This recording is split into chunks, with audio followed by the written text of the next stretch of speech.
Horror कहानियां थी। और उसके बाद वो जंगल एक बार फिर से सुमन की चीखों से गूंज उठा। लेकिन आज की रात सुमन की चीखों को सुनने वाला वहां पर कोई भी नहीं था।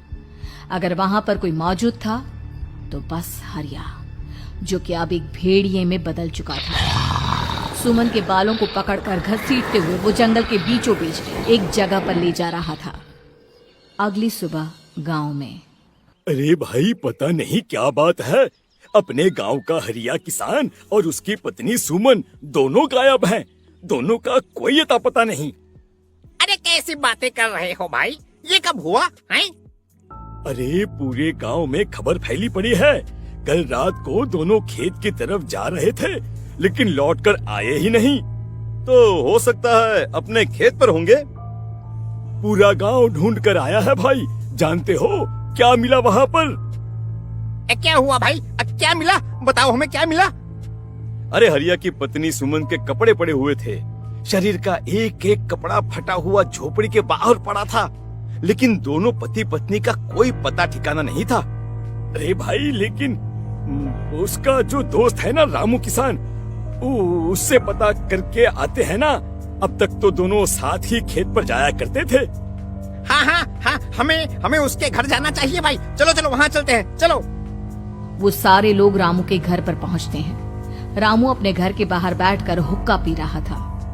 आज सारे के सारे लोग टोली बनाकर मेरे घर क्यों आ रहे हैं? क्या कोई मर गया क्या भाई? अरे कैसी बातें कर रहे हो? तुम्हारा सबसे अच्छा दोस्त हरिया और उसकी पत्नी गायब है, और तुम यहाँ बैठकर हुक्का पिए जा रहे हो हैं? रामू ने अजीब सी नजरों से उन सब गांव वालों की तरफ देखा, जिसकी वजह से वो लोग एक बार के लिए डर गए। गायब है? अरे गायब नहीं है, मुक्ति मिल गई है। उन दोनों को मुक्ति मिली है। इस दुनिया में आकर हर इंसान पाप करता है, और उसे उसके पापों के लिए मुक्ति मिलना बहुत जरूरी है। अरे ये कैसी बहकी बहकी बातें कर रहे हो भाई, हैं? और इसका चेहरा अजीब सा क्यों लग रहा है? लगता है दोस्त के मरने का गम बैठ गया है। पागल हो गया है शायद ये पागल। ये बात सुनते ही रामू चीख कर जोर से चिल्लाते हुए कहता है, पागल मैं नहीं हूँ, पागल तुम सब हो। और ये शैतानी जंगल अब तुम में से किसी को नहीं छोड़ने वाला, सबको खा जाएगा। याद रखना मेरी बात। शैतानी जंगल? कैसा शैतानी जंगल? लगता है रामू पागल हो चुका है। हमें यहाँ से चलना चाहिए भाई। चलो चलो चलो। तभी रामू की पत्नी बाहर आती है। नहीं, आप लोग इनकी बात का बुरा मत मानिए।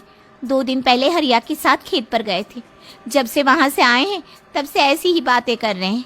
भगवान जाने ऐसा क्या देख लिया उन्होंने, खेत में कुछ भी बड़बड़ाते रहते हैं। लेकिन गांव के लोगों ने कमला की कोई बात नहीं सुनी, और वो सब वहां से चले गए। रात अब धीरे धीरे ढलने लगी थी। तभी अचानक किसी ने धीमी सी आवाज में रामू को पुकारा। रामू, आ जाओ, मैं तुम्हारा इंतजार कर रहा हूँ। और सुनो, अपनी पत्नी को साथ लेकर आना, नहीं तो काम अधूरा रह जाएगा।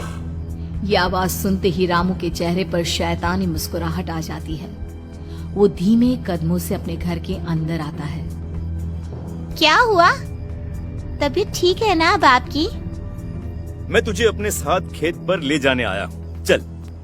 मैं तुम्हारे साथ कहीं नहीं जाने वाली। मुन्ना गहरी नींद में सो रहा है, और उसे अकेला छोड़कर मैं तुम्हारे साथ खेत पर नहीं आ सकती। वैसे भी तुम्हारे उन खेतों में भगवान जाने कौन सा राक्षस घूम रहा है, मुझे तो डर लगता है। रामू गुस्से में दांत पीसता अपनी झोपड़ी से बाहर आ जाता है, और कमला गहरी नींद में अपने बच्चे के साथ सो जाती है।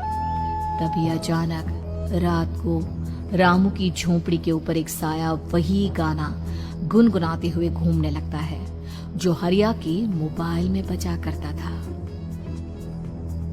मैं मौत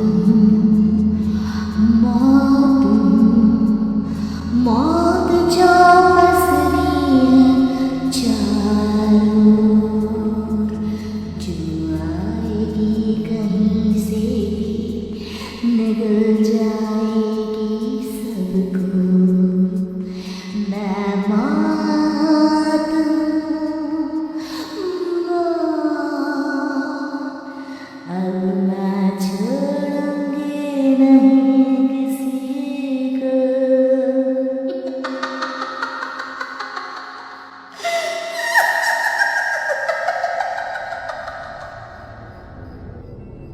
ये आवाज सुनकर रामू की पत्नी कमला की आंख खुलती है और वो देखती है कि उसका मुन्ना अपनी जगह से गायब था। कमला चीखते हुए बाहर दौड़ कर आती है। वहां पर उसने देखा कि रामू ने अपने बच्चे को झोपड़ी के बाहर एक पेड़ से उल्टा लटकाया हुआ था और उसका बच्चा चीख चीख कर रो रहा था। वहीं दूसरी तरफ एक साया बच्चे के ठीक नीचे आग जलाकर उसके चारों तरफ हैवानों की तरफ नाच रहा था। छोड़ दो मेरे बच्चे को। अरे क्या कर रहे हो तुम? शर्म नहीं आती तुम्हें अपने ही बच्चे को इस तरह मौत के हवाले करते हुए? अपना बच्चा? किसने कहा ये मेरा बच्चा है? अरे ये तो उस रामू की औलाद है, इस गांव के किसान रामू की, और मेरी दुश्मनी इस गांव के हर इंसान के साथ है। क्या कैसी बात कर रहे हो तुम? और ये औरत कौन है? ये मेरे बच्चे को खा जाएगी। तभी अचानक से उस साया ने एक बेहद खतरनाक दिखने वाली औरत का रूप ले लिया और उसकी आंखों से आग निकल रही थी। सही पहचाना तूने, मैं तेरे बच्चे को खा जाऊंगी। अगर तू अपनी इस हैवान पति रामू के साथ जंगल नहीं आई तो मैं तेरे बच्चे को खा जाऊंगी। लेकिन क्यों? आखिर क्या चाहती हो तुम मुझसे? मुझे जंगल क्यों ले जाना चाहती हो? औरत बुरी तरह से ठहाके मार मार कर जोर जोर से हंसने लगी और साथ में रामू भी। ये तो तुझे वहाँ चलने के बाद ही पता चलेगा ना। अगर तू नहीं आई तो थोड़ी देर में तेरा ये बच्चा आग में जलकर मर जाएगा। चल जल्दी। नहीं नहीं, मेरे बच्चे को छोड़ दो। तुम जहाँ कहोगे मैं तुम्हारे साथ चलने के लिए तैयार हूँ। आओगी कब भला मेरे घर पे बता, घर को मंदिर बना। उसके बाद उस बच्चे को झोपड़ी में लिटाकर आगे आगे वो साया चल रहा था और उसके पीछे पीछे रामू अपनी पत्नी के बाल पकड़कर उसे घसीटते हुए जंगल की तरफ ले गया। जंगल में जाने के बाद, कितनी खूबसूरत हो तुम। आज की रात बस तुम और मैं एक दूसरे के साथ रहेंगे। मुझे तुमसे बहुत डर लग रहा है। तुम्हें क्या हो गया है? तुम तो बिल्कुल ठीक थे। वो होगा जो हमारे बीच होना चाहिए। तो आओ आओ, अपने आप को मेरे हवाले कर दो। कमला ने डर की वजह से अपनी दोनों आंखें कसकर बंद कर ली थी। रामू ने बुरी तरह से चीख कर कमला से कहा, आंखें खोलो अपनी और मेरी तरफ देखो। कमला ने जैसे ही अपनी आंखें खोली उसने देखा कि रामू एक खतरनाक खूनी हैवान में बदल चुका था। कौन हो तुम? जाने दो मुझे। क्या चाहते हो मुझसे? वही जो एक आदमी एक औरत से चाहता है। मैं तुम्हारा पति रामू नहीं, बल्कि इस जंगल का एक भेड़िया हूँ, और आज की रात तुम्हारे खून से अपनी प्यास बुझा जाऊं। और उसके बाद वो जंगल कमला की दर्दनाक चीखों से गूंज उठा। अगली सुबह कमला के कपड़े भी जंगल में उसी तरह पाए गए जैसे कि सुमन के पाए गए थे। इस घटना के बाद पूरे गांव में दहशत का माहौल था। अपने माँ बाप की मौत और गांव में हो रहे इस तरह की घटनाओं की खबर सुनकर किशन शहर से गांव लौट आया था। अपने माँ बाप की बेदर्द मौत की वजह से वो बहुत परेशान था।